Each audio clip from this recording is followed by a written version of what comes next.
Metrópolis, presente y futuro de tu región. Desde la antigua Grecia se utilizó el concepto de metrópoli para designar aquellos poblados que debido a su crecimiento se integran. Este es un espacio para la participación ciudadana. Involúcrate. Nuestro objetivo es seguir fomentando el crecimiento de nuestra ciudad. Sigamos avanzando. Canal 66 presenta Metrópolis, presente y futuro con participación ciudadana. Presentado por el arquitecto Benjamín Garza.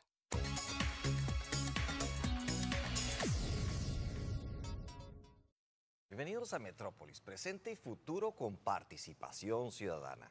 Y bien, el día de hoy vamos a abordar un tema muy importante para lo que es la calidad de vida, precisamente aquí en Mexicali. Y pues este tema es el espacio público y el impacto en la calidad de vida para los ciudadanos. Es un tema importantísimo que vamos a estar mencionando con un gran experto y pues lo veremos en unos minutos más. Bien, también vamos a ver otro tema importante con un invitado especial vía remota, en donde vamos a hablar también de ese gran tema que tiene que ver con el Poder Judicial y la eliminación de los 13 fideicomisos. Bien, entre las noticias importantes que tenemos del día de hoy, pero antes de eso quiero agradecer a las personas que han estado muy activas en nuestras redes sociales y han estado haciendo comentarios y también felicitándonos por los temas que hemos abordado. A Victoria Eugenia, también a José Luis Piug, también a Juan Carlos Arreola, a Lauro Molina, a Johnny Said Vargas, a Alan García Aro, al arquitecto Alfredo Antonio Gallardo Reynoso, a Óscar Sotelo Vidal, a Jorge Armando Pérez, a Héctor Montes, a Leslie Camacho, a Armando López Torres, también a Blanca Camacho, a Sergio Troches, también a Marcia Cuellar, mi tía, muchos saludos tía, también a Fernando Abarca, muy en especial, a María Aguilar, a Antonio Pérez Soto, a Jorge Arce, a Lola Dorantes, a Cruz Escajeda, a Manuelito Molina, a Katy Vargas, a Carmen Delgado, a Eric Cruz y a pues muchos, un gran listado que tenemos de gente que nos está haciendo comentarios y felicitaciones. Y en especial también a Ricardo Ayuso, que fue compañero mío del kinder y primero de primaria, mira nomás. Y también a Cuca Martínez, a Mari Benzor, a Marisela Hortar y también a Otón Hernán. Bien, también pues siguen muchos comentarios por ahí y vamos a leerlos en unos minutos más. Además, pues quiero darles una noticia relevante que tiene que ver con lo bueno que está sucediendo en Mexicali. Y eso tiene que ver con una actividad muy importante que tiene que ver con la participación ciudadana y esto es representado en un gran mural. Y ese gran mural precisamente en la valla fronteriza, en ese muro que pues desde Trump ha estado muy presente y ahí quiero mencionarles esta develación del mural va a estar presente y va a realizarse este próximo domingo a las 11 de la mañana. Esta develación pues muy importante. ¿Y por qué es importante? Porque es un mural que ilustra ese recorrido y esa migración de la cual pues hemos sido testigos durante muchas décadas y pues esto tiene que ver con una semblanza en donde todas las personas que han estado representando los diferentes estados e incluso diferentes países, ¿verdad? Pasan por aquí, pasan por Mexicali y con ese anhelo de llegar a un lugar en donde su sustento sea bien remunerado, sea bien compensado esa actividad laboral y de alguna manera, pues hoy por hoy es el mayor ingreso que tiene nuestro país, ¿verdad? Esa es la mayor contribución que se tiene, que precisamente son esos grandes héroes que están trabajando del otro lado de la frontera con todas las adversidades que usted pueda imaginarse y esto es hecho precisamente por una institución fondeada por una persona que fue migrante y que hoy por hoy pues ha apoyado con recursos a esta gran labor en donde los artistas plásticos con una gran dirección han hecho esta labor hacia nuestra comunidad y precisamente trabajan un tema muy importante y simbólico, que es precisamente América para los americanos, conceptualizado de diferentes formas de un lado y del otro lado de la frontera, con esa gran aspiración que tienen todas estas personas que buscan precisamente ese sustento y mejorar la calidad de vida de sus familias a través de ese ingreso que no les es posible obtener en su lugar de origen. Y para esto pues tenemos una fundación que se llama La Joyita. La Joyita es un taller, es una asociación que pues impulsa las artes plásticas, ¿verdad? Impulsa lo que es el trabajo artesanal, precisamente en esa zona que ha caído en los últimos años, que es la colonia Santa Clara en Pueblo Nuevo. Esa gran colonia precisamente que tiene que ver con el quehacer, ¿verdad? El quehacer y el impulso a desarrollar esas habilidades de las personas. Y para esto tenemos un personaje muy importante, pues esto lo dirige Eustolio Pardo. Eustolio Pardo es el director de La Joyita y precisamente pues ha sido un cachanilla que ha desarrollado, además de una gran capacidad en periodismo, en la Universidad Autónoma de México, con excelencia académica. Además de eso, pues ha dedicado toda su experiencia y su conocimiento a expresarlo en las artes plásticas. Y él es quien dirige este gran trabajo, No Deje de Ir. Está precisamente en la zona de Pueblo Nuevo, en la Colón, en la parte poniente de la Colón, o sea, del lado poniente de esa gran avenida en lo que es la línea fronteriza. No deje de ir este próximo domingo para que usted tenga esa experiencia y de participación ciudadana con estos grandes artistas. Y bien, entre los demás temas que tenemos por ahí, tenemos varios otros que tienen que ver con pues una triste noticia, que es esta que aparentemente el Ayuntamiento de Mexicali quiere eliminar la participación ciudadana de un organismo que fue creado precisamente por la ciudadanía hace más de 26 años y es el DARE. El DARE, pues vamos a profundizar en este tema por una aparente discrepancia en la raíz de los libros de texto que vamos también a estudiar la próxima semana para que usted conozca el fundamento que se tiene sobre esta gran crítica que tenemos muchos ciudadanos sobre los libros de texto y pues vamos a profundizar. Ojalá que nos equivoquemos y que el ayuntamiento no pretenda eliminar la participación ciudadana de este gran organismo. Y quiero leer precisamente pusimos en nuestras redes sociales una lámina que usted puede opinar sobre este tema de la participación ciudadana en el DARE. Y pues esta lámina dice así: el crimen ha avanzado enormemente en nuestro estado. Las drogas son el mayor impacto de los conflictos familiares y la descomposición del tejido social en el municipio de Mexicali. DARE es una institución que previene a los jóvenes del uso de las drogas. ¿Crees tú que sea bueno que el gobierno de Mexicali quiera eliminar la participación de los ciudadanos de este organismo? En punto adicional, los ciudadanos y la participación de los ciudadanos en este organismo proveen de más de 2/3 partes de los recursos que ahí se ocupan. Y bien, en últimos días hubo un donativo de los ciudadanos en Mexicali para precisamente enviar a los elementos de la policía a un entrenamiento, que es un entrenamiento constante, precisamente a Las Vegas, California, con un donativo de más de $14,000 que se recaudaron de la sociedad mexicalense, de los ciudadanos que están preocupados por ese tejido social, y pues un tema importante que estaremos profundizando en los próximos días.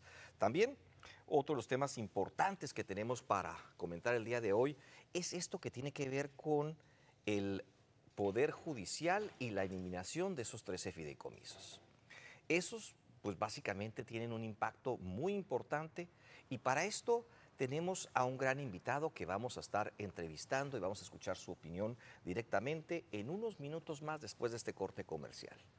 Regresamos y abordamos este tema importante que tiene que ver con ese impacto a los trabajadores del Poder Judicial en nuestro país. Regresamos en unos minutos.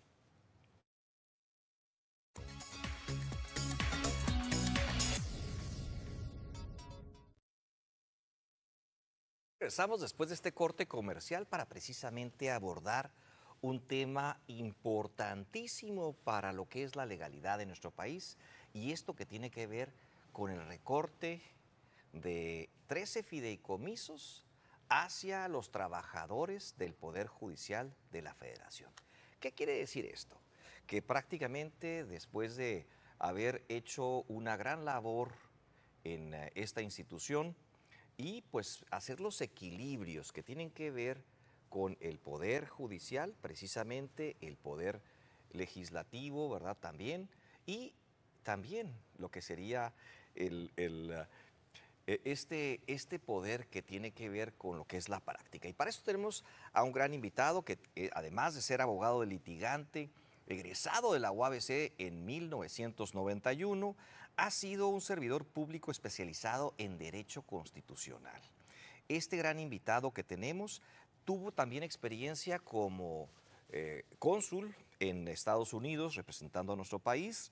También pues ha estado como uno de los diplomáticos en este tema del derecho procesal, ¿verdad? El derecho constitucional y también el derecho de amparo. También ha sido tiene una maestría precisamente en derecho procesal penal y ha sido maestro de las universidades baja californianas, ¿verdad? En este tema del derecho fiscal, derecho consular y práctica diplomática. También pues tiene otro posgrado en Derecho Constitucional, que lo hizo precisamente en esta gran institución, ¿verdad?, que tenemos los bajacalifornianos. También pues está cursando el doctorado en Derecho en el Centro de Estudios Carbonell, un personaje que además pues de haber sido subsecretario de Gobernación, además de haber tenido pues experiencias como juez, magistrado, ¿verdad?, de nuestro país, ha tenido ya más de 32 experiencias, de 32 años de experiencia, ¿verdad?, en este gran tema. Y pues quiero presentar precisamente a Juan Marcos Gutiérrez. Y pues lo tenemos ligado por Zoom en este importantísimo tema que tiene que ver con la legalidad de nuestro país. Bienvenido, abogado, a su programa Metrópolis. Muchísimas gracias, querido Benjamín. Un gran saludo desde acá, desde Tijuana. Amanecimos ahora sí ya con un poquito más frescos, pero con mucho gusto de estar saludando a todo el público que te ve y escucha en Mexicali. Muy a tus órdenes. Bien, pues abordando este importantísimo tema que tiene que ver con la legalidad de nuestro país y pues un experto en la materia, ¿quién más que Juan Marcos Gutiérrez, para abordarlo? Quisiéramos saber cuál es su impresión en este tema, ¿verdad?, que tiene que ver con el recorte de recursos hacia una institución que genera equilibrios en nuestro país y pues sin más preámbulo, darle la palabra para abordar este tema. Fíjate que hay una manipulación, y hay que decir algunas 3 o 4 verdades en este debate sobre el recorte de los fideicomisos, que no son cosas, que no es otra cosa que previsiones económicas que está haciendo, le llaman los contadores, reservas para el cumplimiento de obligaciones esencialmente laborales.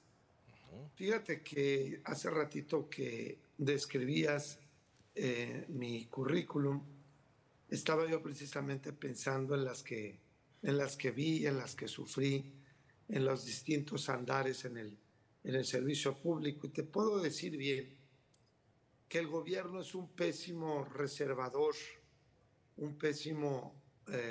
es pésimo para atender lo que las empresas les llaman contingencia laboral. Si tú tienes una empresa pues tú tienes que tener ahí tu guardadito para los aguinaldos, para la prima de antigüedad, para todo lo que se viene en caso de que la empresa cerrara, o simplemente conforme lleguen épocas en que los trabajadores se van.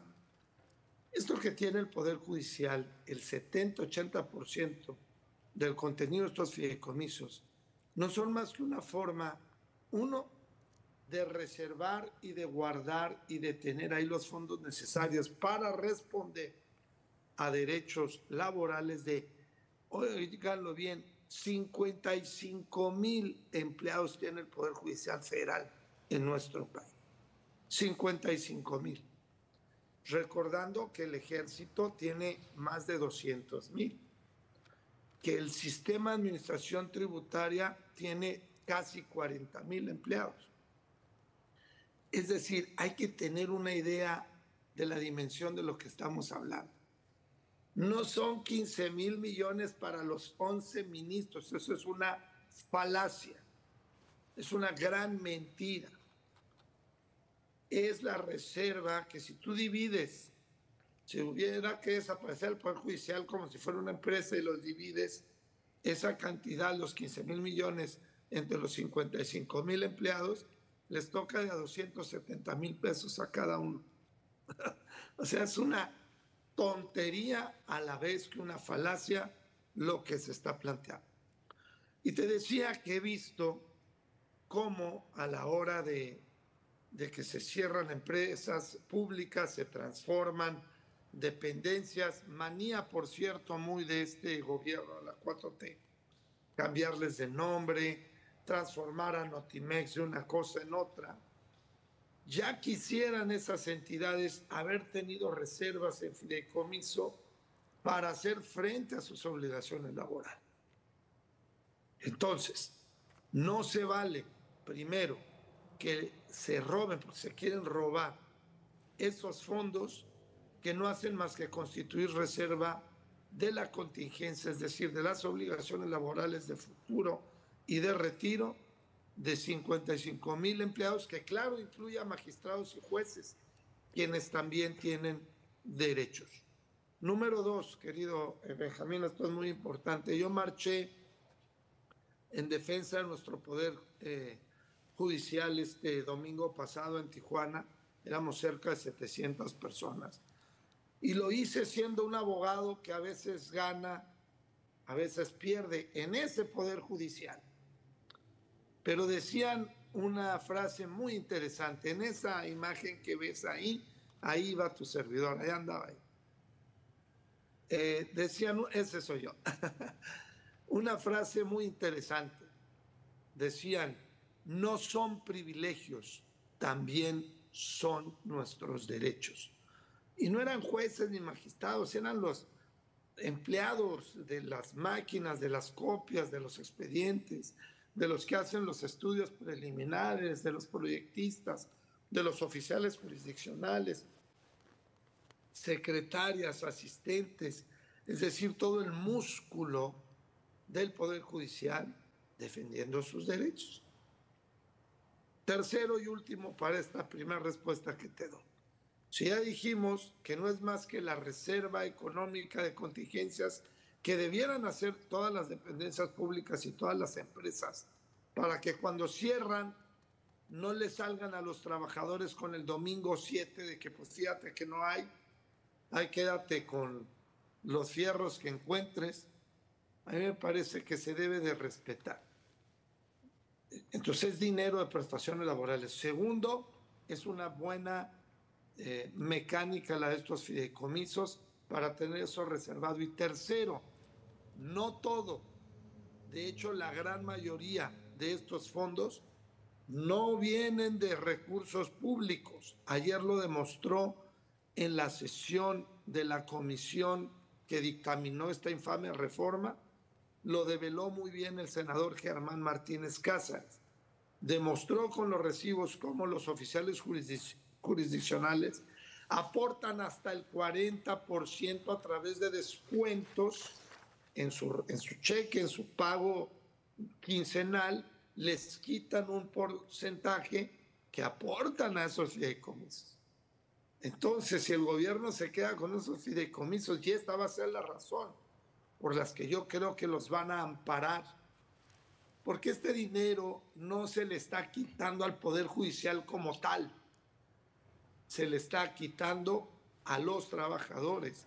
Y tocará, curiosamente, sí, y se dirán tonterías de que si son juez y parte y demás. No, los trabajadores del Poder Judicial también tienen derechos y seguramente los van a amparar. Los senadores de oposición ya anunciaron acciones de inconstitucionalidad.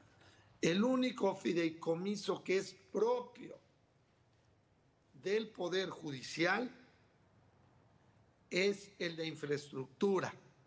Es una lana que tienen ahí guardada, pues para darle mantenimiento a las oficinas, que vuelvo a lo mismo. Como recorriste, trabajé en la Secretaría de la Función Pública, en consulados, fui magistrado, fui subsecretario, y el gobierno es malísimo para mantener sus inmuebles. Vas a dependencias públicas federales y chútate 7 pisos a pie porque el elevador no sirve, o porque sirve uno y el otro no. Entonces, lo que hace el Poder Judicial simplemente es reservar recursos presupuestales, pues, para tener fondos y darle mantenimiento a sus inmuebles, que son muchos. Pues hasta ahí te la dejo, perdón, ya me extendí, pero espero con esto haber realmente planteado con claridad de qué estamos hablando cuando se refieren a estos fondos, a estos fideicomisos, y lo más importante, decir que la reforma de ayer es un robo a los derechos de los trabajadores del Poder Judicial. Bien, pues muchísimas gracias por la información. Seguiremos invitándolo, abogado, a este importante tema que tiene que ver con los equilibrios en un país en donde los tres poderes tienen que tener ese derecho, ese equilibrio, como comentamos, y sobre todo los derechos de los trabajadores en este importante tema que tiene que ver con esa previsión Sí. y sobre todo... Si me permites muy brevemente agregar, cuando hablas de independencia, mantener estos derechos que además son regulares, que otras dependencias no lo administran con fideicomisos, es otro boleto. Pero hacerlo de ese modo me parece responsable, pero pega en la línea de flotación de la independencia, porque lo dices bien, con muy buena información y enorme instinto de conocimiento que tienes, Benjamín. Retrasarle, detenerle, disminuirle o quitarle a los trabajadores del Poder Judicial prestaciones de cualquier tipo es una violación directa a la disposición constitucional que dice que durante su encargo el Poder Judicial no puede recibir disminuciones a las prestaciones de los juzgadores. Ahí te la dejo, porque esa va a ser un argumento clave en los juicios que están por venir. Perdón que me haya ampliado.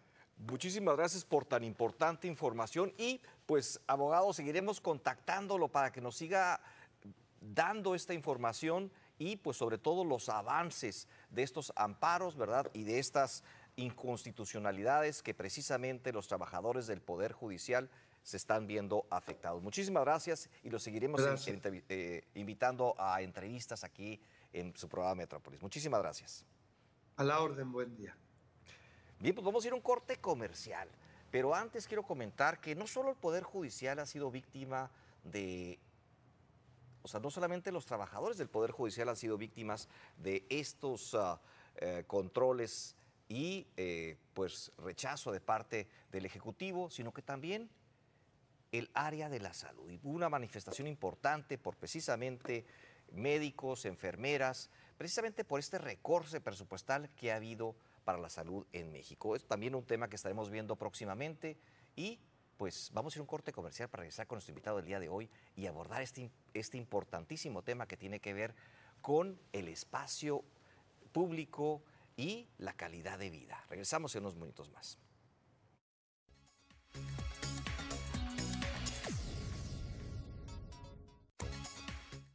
Bienvenidos después de este corte comercial para precisamente abordar este importantísimo tema que tiene que ver con la calidad de vida, precisamente aquí en Mexicali y pues lo que sería el espacio público. Y para esto tenemos un gran invitado que además pues, de haber cursado su carrera de arquitectura precisamente aquí en la UABC, pues tiene estudios de maestría y doctorado, en donde, pues, además de haber hecho esa maestría en la Universidad Autónoma de México y haber hecho su doctorado en estudios socioculturales, ¿verdad? Un tema importante para lo que es el equilibrio de lo que es el desarrollo en nuestra región, pues también ha estado en la iniciativa privada, ha sido líder de proyecto en diferentes regiones y también se ha dedicado desde el 2010 totalmente a la docencia y a la investigación científica. Además de ser profesor en la Universidad Autónoma de Baja California, en esa gran facultad que tenemos, pues ha tenido algunos libros importantes, grandes contribuciones, y también pues ha estado participando en posgrados, programas de posgrados. También ha tenido una gran labor en estos estudios socioculturales, desarrollando proyectos de investigación para precisamente desdibujar los límites entre la arquitectura y el espacio público, el paisaje y la cultura. Y pues este gran invitado pues tiene esa además de habilidad y conocimiento, esa gran dedicación precisamente a hacer crecer esta región y la calidad de vida de los mexicalenses.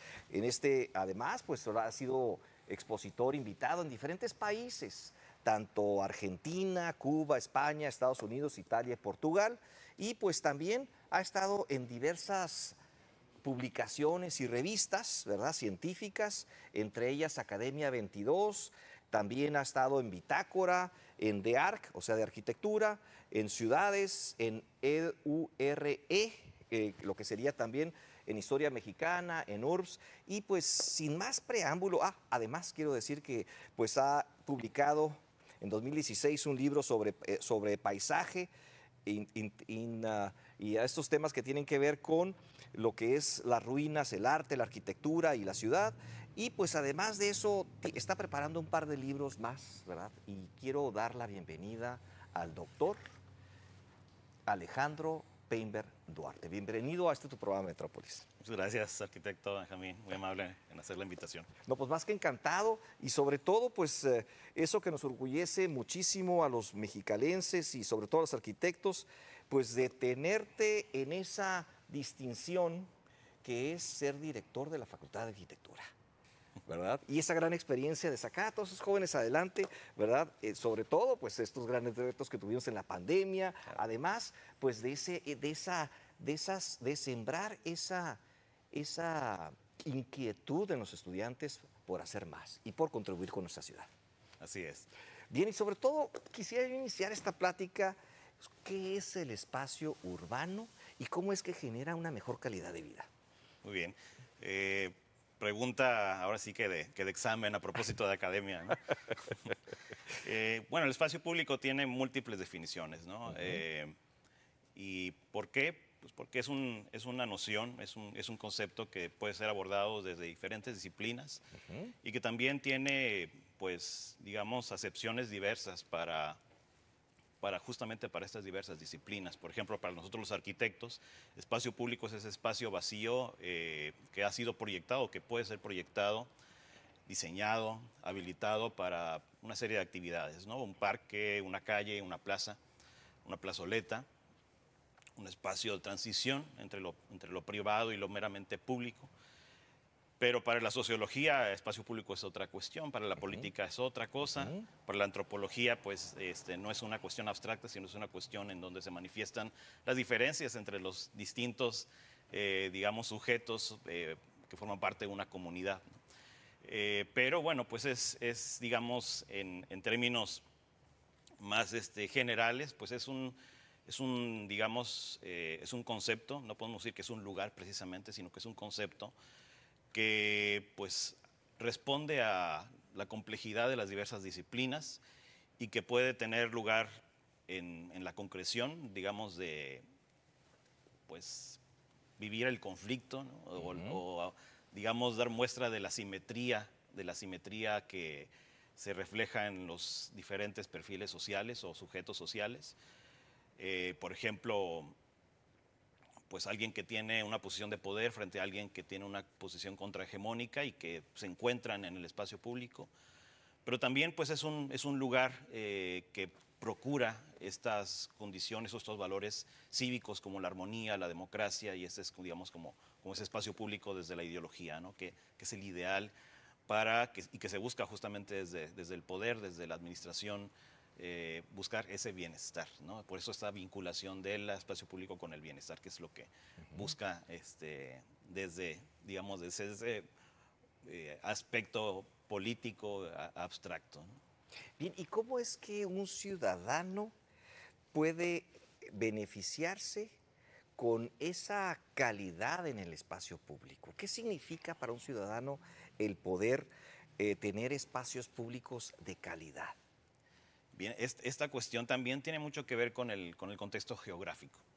Por ejemplo, si nos remitimos a Mexicali, ¿a qué podemos, digamos, considerar como un espacio público de calidad? De manera fundamental, un aspecto es el clima, ¿no? Que si bien hace calor varios meses del año, pues también pues tenemos días fríos, ¿no? En invierno. Los sujetos vulnerables, sin casa, pues buscan refugio en los espacios públicos, y un espacio público pues también de alguna forma da cobijo a este tipo de sujetos sin hogar.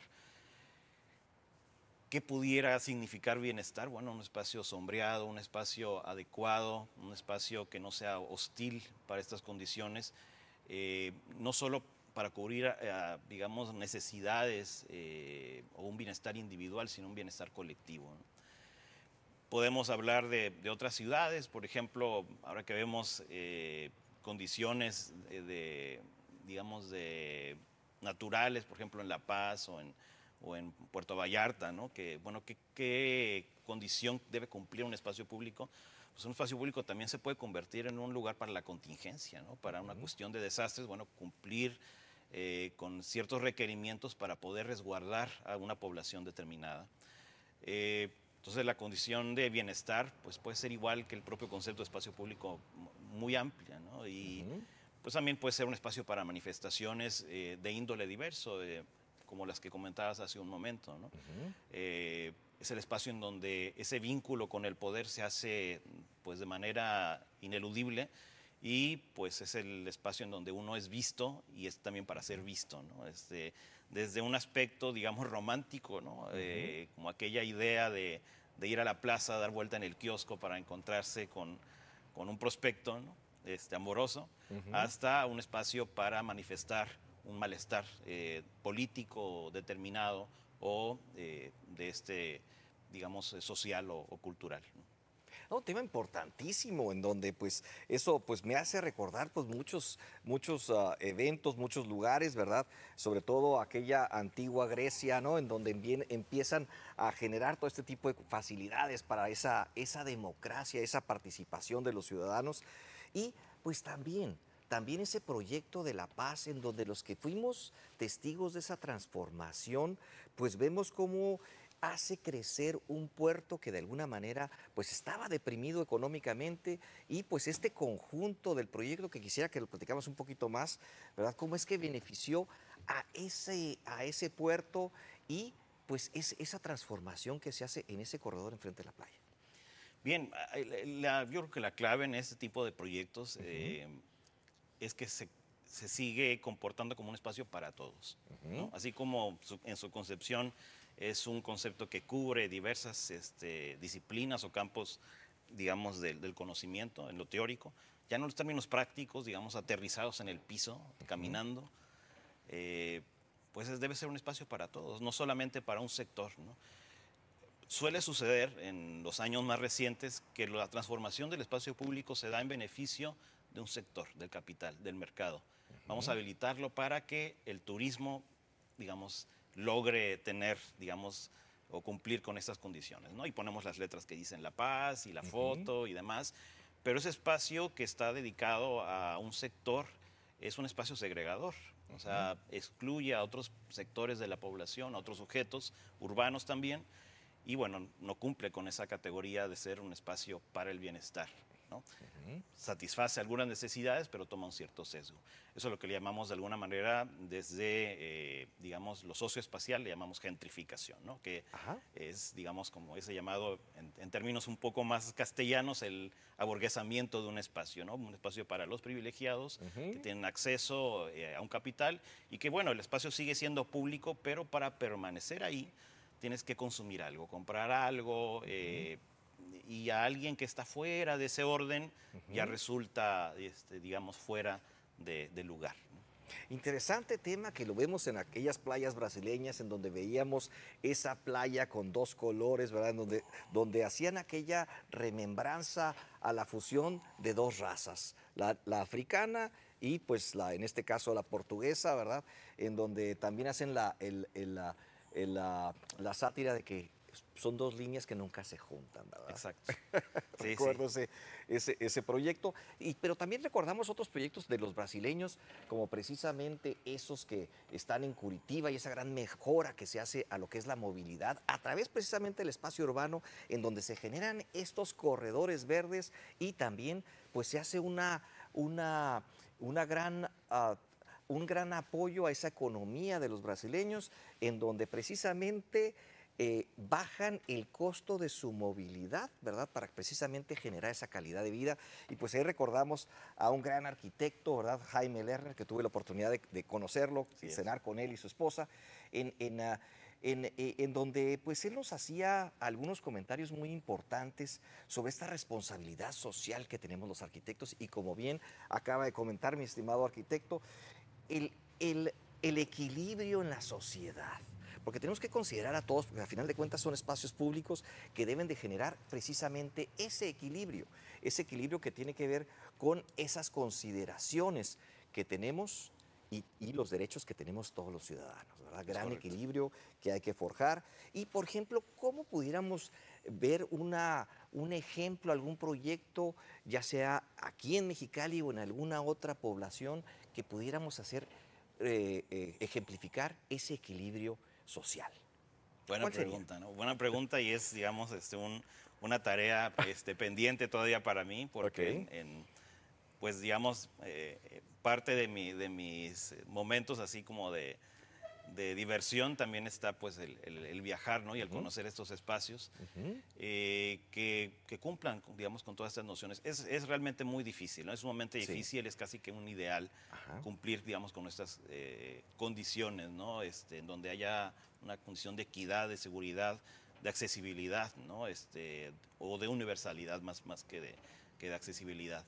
Que sea universal para mujeres, para niños, para adultos mayores. De hecho, es un aspecto y más que responder a ejemplos concretos, tenemos que considerar, digamos, para todas las disciplinas y todos los profesionales que de alguna manera tenemos, ya sea tangencial o directamente un quehacer con el espacio público, que los objetivos del desarrollo sustentable, esta Agenda 2030 de las Naciones Unidas, plantean justamente que los espacios públicos accesibles, con equidad y seguros, son fundamentales para poder abatir cuestiones de segregación. Pues importante pregunta que nos llega, dice una pregunta para el director de arquitectura. ¿Qué opina sobre el estacionamiento que están haciendo en la calle Altamirano y Prolongación Reforma en el centro histórico de la ciudad? Fundamental también. Así es. Compleja la pregunta. Otra pregunta compleja. Bueno, a mentes muy preparadas, Claro. vamos dando. ¿Qué opinas? Es una pregunta que nos llega del público. Muy bien. ¿Qué pudiéramos opinar al respecto? Bien, ¿qué sucede con el espacio público? El espacio público no solamente son las plazas, los parques, la calle, digamos, una calle completa con arbolado y demás, sino también son, digamos, la vía pública, ¿no? Y puede convertirse en ese espacio de la esfera pública, que es otro concepto que pues, nos llevaría también a otro programa quizá. Cuando se hacen ese tipo de proyectos, aunque vengan desde gobierno o iniciativas favorables, se tienen que analizar con mucho cuidado quiénes son los beneficiados, ¿no? En este caso, el proyecto de estacionamiento, ¿a quién beneficia? A quien tiene automóvil. ¿Y a quién perjudica? Al quien anda a pie. Así es. Entonces, ya toma desde ahí, desde ese momento de de incluirlo en una agenda de proyectos, digamos, sí, en una agenda de proyectos a quién se está priorizando. Entonces hay que tener mucho cuidado porque se asume que Mexicali es una ciudad para el automóvil. Efectivamente, esa es la consecuencia. Pero tenemos que, digamos, darle vuelta un poco a esa mirada y considerar que Mexicali también es una ciudad para caminar. Hace 2 semanas vinieron de visita a razón de la semana de aniversario de nuestra facultad 2 colegas del IBLAB, conformado por una arquitecta y un psicólogo. Caminaron junto con una veintena de alumnos o más desde la rectoría de la universidad, me parece, hasta la facultad, ¿no? Hace 2 semanas, o sea, el clima estaba, y en la tarde, muchos alumnos decían, no sabía que se podía caminar tanto en Mexicali, o sea, que podía descubrir uno tantas cosas, ¿no? Entonces, tenemos, digamos, incorporados imaginarios en decir, no, en Mexicali es imposible caminar. No se puede, pero sí se puede. Sí se puede, nada más que hay que habilitar ciertas condiciones y responder a problemáticas ampliando un poco la mirada. El problema de estacionamiento en el centro, llamado centro histórico de la ciudad, no se resuelve precisamente con más estacionamiento. Creo yo, se resuelve con un adecuado sistema de transporte que también conforma o toca un poco la esfera del espacio público y pues un estacionamiento es como tratar de decir que con calles más amplias vamos a resolver un problema de congestión. Así es. Esa sería mi respuesta. No, pues un tema importantísimo en donde pues los temas de movilidad, los temas de precisamente esa democracia que buscamos los mexicanos en esos modos de movernos en las ciudades, pues tengan que haberse impactado, y un gran descuido es este que tiene que ver con el apoyo a el auto particular en vez de al transporte público, sobre todo en un punto en donde se elimina esa terminal de autobuses histórica en esa avenida Altamirano, ¿verdad? En donde pues los que conocemos del tema pues vemos esto como pues digo, penosamente lo vemos como un tema que pues precisamente se debió haber analizado mejor y sobre todo ese gran impacto, ¿no? Claro. Y los equilibrios que tenemos que generar y sobre todo para esas personas más vulnerables, porque es una inversión pública a final de cuentas en donde estamos fomentando el uso del automóvil en vez de fomentar el uso del transporte público y también en esa parte de equilibrio social que bien ha comentado, arquitecto. Sí, y aquí la cuestión es que seguimos observando como paradigma el modelo norteamericano de crecimiento. Así es. Crecimos con él y es nuestro origen, ¿no? Recordemos que la ciudad de Mexicali estuvo trazada de manera simultánea con la de Calexico. De hecho, el ingeniero Rockwell fue el que trazó estas calles, pero no podemos seguir adoptando los mismos modelos, ¿no? Del Sun Belt, del Cinturón del Sol, de ciudad segregada, de ciudad sin identidad, de ciudad del urban sprawl, ¿no? Como ciudad que se desparrama porque no tiene aparentes límites urbanos. Tenemos que mirar al sur global porque hay grandes ejemplos en el sur global, los mencionado en Brasil, en Colombia, en otros lugares, ¿no? En donde hay espacios públicos que realmente funcionan, ¿no? Y no hablo solamente, reitero, de plazas, parques, ¿no? Que en Santiago de Chile pues hay grandes plazas memorables, ¿no? Como la que está frente al Palacio de Moneda o frente a la Casa Rosada, o en fin, ejemplos hay muchísimos, ¿no? Pero creo que aunque estemos a escasos metros de los vecinos del norte y que resultan seductores los ejemplos, ¿no? Y el tema de la vegetación también es un claro ejemplo que seguimos viendo los grandes parques de San Diego en lugar de ver los espacios tan interesantes y con una conciencia sobre el entorno que están en Phoenix, en Scottsdale, en Arizona, en donde nuestro entorno corresponde mucho más a ese paisaje que al que encontramos en San Diego, que es bellísimo, de eso no hay duda, pero que no es adecuado tomar como referente para poder concebir qué hacer con los espacios abiertos. Qué gran referencia esa precisamente de la ciudad de Phoenix, porque yo recuerdo aquellos análisis que hicimos en alguna ocasión, en donde pues antes del 85 Phoenix tenía grandes retos y uno de los retos era que pues no tenía una calidad de vida para los ciudadanos y esto acababa impactando en un gran costo para lo que era el atraer ese capital intelectual a esa ciudad que deseaba ser industrial y que había hecho ese crecimiento en aquel entonces. Pues después hacen ese gran proyecto de ciudad, transforman la ciudad, los corredores verdes, ¿verdad? Donde te puedes ya mover de un lado al otro de la ciudad por ese corredor verde, ya sea en bicicleta, caminando y hasta en caballo, ¿verdad? ¿Verdad? Ese gran ejemplo que nos da Phoenix, Arizona, ¿verdad? Y ese gran crecimiento en donde hoy por hoy ya se vuelve una ciudad destino, una ciudad turística, claro, con muchísimos campos de golf y sobre todo ese equilibrio en donde el ciudadano puede moverse sin gastar un solo centavo y tener ese esparcimiento. Así, ese es un ejemplo ideal. Por ejemplo, ya acercándonos a la respuesta a la pregunta que planteabas. Porque, bueno, responde al clima, responde a las condiciones de accesibilidad, de movilidad urbana, ¿no? Diversa, no solo al automóvil, ¿no? Y miren, que Phoenix es una ciudad donde hay una cuestión compleja con respecto al automóvil también, pero bueno, en sus espacios públicos, al menos en los céntricos, en los centrales, ha logrado responder de manera adecuada y progresiva pues a los diversos problemas, ¿no? Entonces, no, pues un gran tema, ¿verdad? Y un gran reto para lo que es nuestro municipio, ese trabajo que hacen los gobiernos a veces sin tomar en cuenta pues a todos los actores, ¿verdad? Que es bien importante. Y pues sobre todo a las personas que conocen sobre este tema y pues los equilibrios sobre todo y esa sustentabilidad en donde pudiéramos ver ese impacto de ese estacionamiento a futuro, en donde pues también uno de los pocos legados históricos que tenemos los mexicalenses es precisamente la traza urbana, ¿no?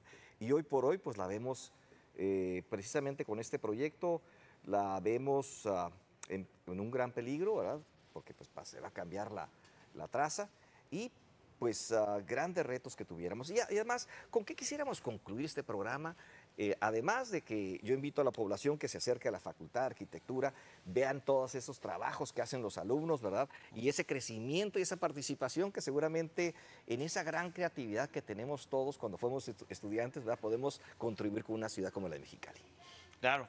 El espacio público es de todos, ¿no? A veces los arquitectos nos apropiamos de estos conceptos y de estas figuras y cuando algo pasa en el espacio público decimos, no puede pasar esto. O sea, ¿por qué hicieron tal cosa? ¿Por qué hicieron ese estacionamiento? ¿Por qué hicieron esta plaza? Y bueno, tenemos también que comprender que el espacio público en su debida complejidad, pues suceden estas cosas, ¿no?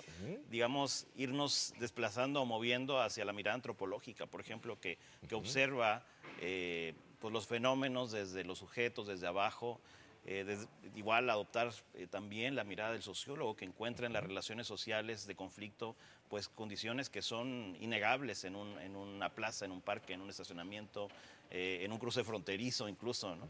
Creo que esa sería la cuestión, ¿no? Que no olvidar que el espacio público es de todos y todos tenemos la capacidad de emitir una opinión, un malestar y pues expresar también un beneficio, ¿no? De lo que nos puede traer. Y sobre todo en esta percepción sensorial que tenemos los humanos en los espacios y en los espacios públicos específicamente, y ese impacto en pro o en contra de esa calidad de vida. Así es. Bien, pues muchísimas gracias. Desafortunadamente se nos fue el tiempo volando y pues lo estaremos invitando para que esté con nosotros en siguientes programas para que precisamente podamos ser partícipes de esa gran experiencia que se tiene en la Facultad de Arquitectura aquí en la UABC. Muy agradecido. Gracias. Bueno, pues nos despedimos entonces y nos vemos la próxima semana aquí en Metrópolis Presente y Futuro con participación ciudadana. Hasta la próxima semana.